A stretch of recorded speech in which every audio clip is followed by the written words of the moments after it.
assunto agora é meio ambiente e as queimadas, que infelizmente continuam, aliás, cada dia mais dramático o cenário. A informação que chega é a seguinte: o governo Lula foi avisado com antecedência sobre a seca e o perigo de incêndios florestais no Brasil. Documentos como ofícios, notas técnicas, atas de reuniões e processos judiciais mostram que a administração tinha conhecimento da gravidade da situação desde o começo do ano. As informações são do jornal Estado de São Paulo. De acordo com o Estadão, o Ministério do Meio Ambiente afirmou que o governo se antecipou, mas que ninguém esperava eventos nas proporções atuais. A pasta de Marina Silva disse que não é possível controlar a situação se o povo continuar provocando incêndios. E a gente tem aqui separado um gráfico que mostra, ano a ano, a evolução dos incêndios no Brasil. Pode colocar, por gentileza, Cláudio? E aí o que você vai reparar é que os picos desse gráfico, que são as barras mais altas, aconteceram justamente nos governos Lula 1 e 2 e agora no governo Lula 3. E aí, só antes de passar para o Serrão e para o Consta, tem uma outra informação que eu vou querer ouvi-los também, que é o seguinte: segundo a CNN, há uma proposta no governo federal para que quem realizou incêndios criminosos tenha terras confiscadas. Veja só. Quando Belém, a capital do Pará, foi confirmada como sede da COP30, a 30ª Conferência da ONU sobre Mudanças Climáticas no ano que vem, o presidente Lula encheu a boca. O mundo poderá discutir a importância da Amazônia vendo como é a Amazônia, disse Lula. Vendo como está queimando por lá? Nesses últimos dias, o Brasil tornou-se um dos piores emissores dos gases que provocam o efeito estufa, um dos contribuintes para as mudanças climáticas, em grande parte por culpa dos incêndios na Amazônia, mas não só. Cerrado e Pantanal também são fortemente atingidos. É fácil dizer, como faz esse governo, que a culpa é de mudanças climáticas e de falta de compreensão da sociedade para o perigo do uso do fogo como ferramenta para o preparo de terras para cultivo ou pastagens, se bem que 70% dos incêndios agora em agosto são de vegetação nativa. Mais difícil é admitir que também este governo se revela impotente diante de uma tragédia que tem sim múltiplas e complexas causas. Mas não é o governo este que se julgava dono das melhores credenciais para tratar de questões ambientais? Essas credenciais, se alguma vez saíram do plano do marketing político, foram desperdiçadas rapidamente. Os incêndios aparentemente incontroláveis colocam o Brasil em posição muito difícil ao negociar acordos comerciais que levam em conta questões ambientais, como acontece, por exemplo, com a Europa. Projetam uma imagem extraordinariamente negativa do nosso país, que não consegue tomar conta direito sequer no que é seu. Agora, é discurso atrás de discurso, planos atrás de planos, muita reunião para falar de queimadas. Talvez o Planalto acredite que ainda consiga salvar algo de sua imagem em relação ao meio ambiente. Essa imagem está virando cinzas. Vamos lá, Constar, começo contigo sua avaliação sobre esse quadro geral, os incêndios especialmente altos no governo Lula e essa proposta de confiscar terras, no caso dos incêndios criminosos. Vamos lá, o William Vac tocou num ponto importante aqui, que é o seguinte: as causas são várias, são complexas, está muito seco. Eu hoje recebi um vídeo de um amigo fazendeiro do Mato Grosso com a fazenda em frente a dele, dividida por um rio, em chamas, que parece uma cena de filme, né? O negócio é um inferno mesmo de Dante. Então a coisa é complexa. Fosse no governo Bolsonaro, ia ter trocentos artistas globais gravando musiquinha, videozinho, o Lula falando, a Marina falando que é culpa do Bolsonaro, que ele é um genocida, a Globo fazendo quadro mórbido de mortes e tudo mais. Hoje é o governo que se diz o salvador do clima. E nós vimos no gráfico aí que piorou muito, na margem, a segunda derivada.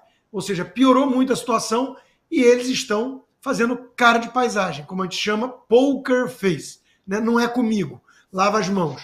A imprensa aparece com aves incendiárias, um dos culpados suspeitos aí, o Sherlock Holmes da mídia, está investigando as aves incendiárias, o aquecimento global, o agronegócio. E aí vem uma outra prisão aí que vê gente do PCC, né? Aí vem essa coisa de confisco, que a Marina Silva está aventando e tudo. Brown, nós estamos diante de comunistas. Eu não tenho nenhum problema em dizer, em usar o termo, é a turma do Foro de São Paulo, Dirceu, é comunista. O que comunista sempre quis? Poder totalitário e desapropriar quem pode fazer frente a esse projeto do poder totalitário. Expropriar a terra dos outros. Ora, vem os incêndios criminosos junto com a seca, junto com um monte de coisa, com as aves incendiárias, né? E vem essa conversinha de confisco.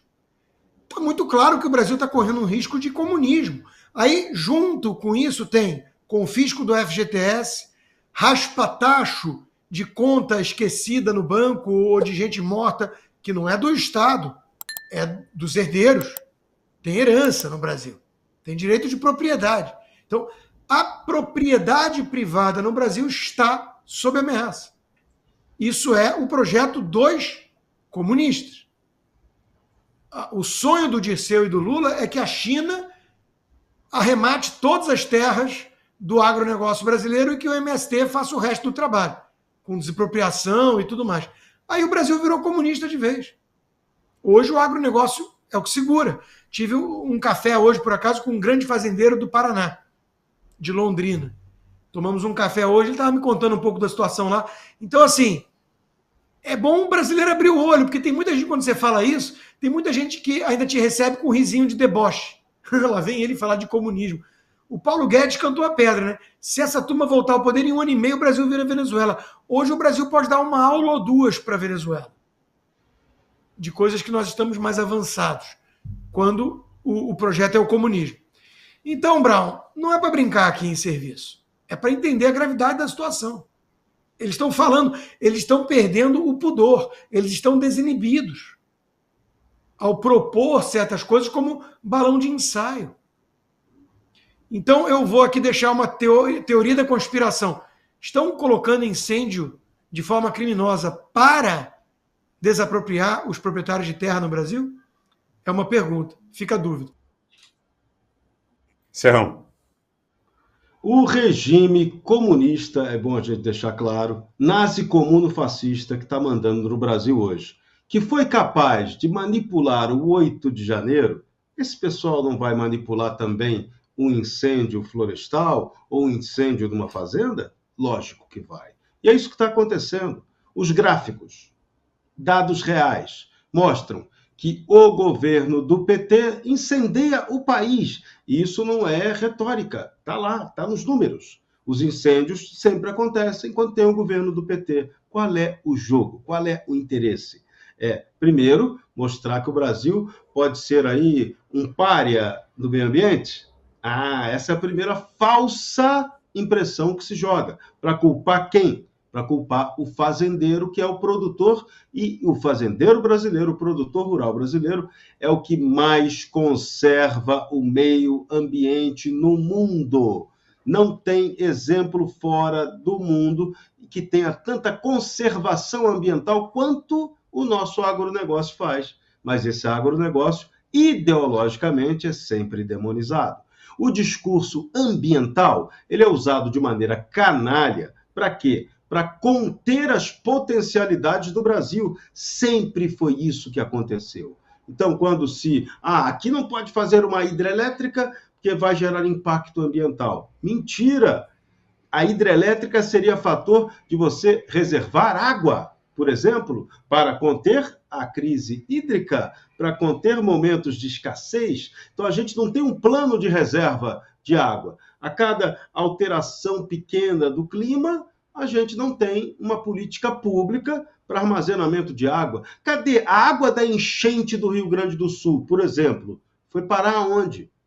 Essa água, num país de primeiro mundo, teria sido aproveitada, teria sido armazenada para o previsível momento de seca que viria. Então, nós não temos política hídrica, nós não temos política ambiental de verdade. De novo, o ambientalismo aqui é utilizado como narrativa ideológica para impedir o Brasil de se desenvolver. A gente tem que acabar com isso, tem que denunciar isso claramente, porque essa é uma prática nazi-comuno-fascista. O comunista aqui, Constantino, ele é aprimorado, ele é nazista e fascista, na prática. Não é só um comunista, ele já se aprimorou. O nazi-comuno-fascista tupiniquim, ele é algo hediondo.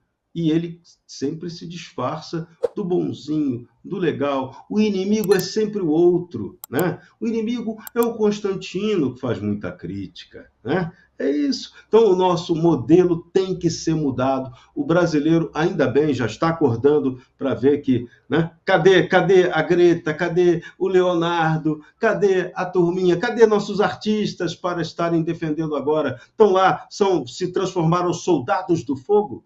Aliás, o presidente Lula veio até com uma ideia agora, né, de criar os soldados do fogo de verdade. Disse que já falou com o general dele, e o general dele vai botar a tropa do exército também para combater incêndio. Então, agora os militares, além de pintarem meio-fio, além de fazerem a faxina nos quartéis, também vão virar bombeiros. Que coisa linda. Só falta a mangueira, né?